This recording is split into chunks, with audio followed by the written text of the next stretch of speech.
করবে, তারা আজকে জাতির শত্রুতে জাতীয় স্বার্থের বিরুদ্ধে অবস্থান নেবে। পরিকল্পনা করেছিলেন বলে অভ্যুত্থান হয়ে গেছে, এইটা একেবারেই ভুল ধারণা। ইতিহাসের সাথে, জনগণের সাথে এবং সংগ্রামের যে ধরন, সকলের সাথেই এগুলো এক ধরনের এমন একটা বিপরীত চিন্তা, যেটার মধ্যে কেবল ব্যক্তিগত সাফল্যের গাথা তৈরি হতে পারে, কিংবা পুরো একটা জনগণের উত্থানের সংগ্রামকে কারো কারো বিশেষ অবদান হিসেবে প্রতিষ্ঠা করা যেতে পারে, কিন্তু সেটা ইতিহাসের টেকে না।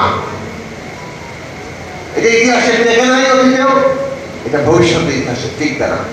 গণ অভ্যুত্থান জনগণেরই উত্থান, সেই গণ অভ্যুত্থান কারো বিশেষ ব্যক্তি প্রতিষ্ঠায় তৈরি হয়ে যায় না। হ্যাঁ, ব্যক্তির অবদান থাকে, যেমনটা পরতে পরতে বহু ব্যক্তির অবদান ছিল, এখানে যারা উপস্থিত আছেন সকলেরই অবদান ছিল। এটাই দেশের জনগণের এবং জাতির প্রধান স্বার্থ।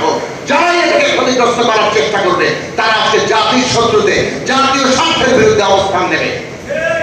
কাজে এই সরকারকে আমরা পরিষ্কার করে বলতে চাই, মানুষের আকাঙ্ক্ষা কি সেটা আমরা চেষ্টা করছি ঐকমত্যে পৌঁছা। যতটুকু ঐকমত্য হবে সেটা সবাই বাস্তবায়ন করার জন্য অঙ্গীকার করবেন।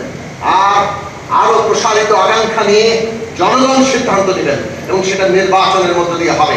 যারা জনম্যান্ডেট পাবে তারা সেটা বাস্তবায়ন করবেন।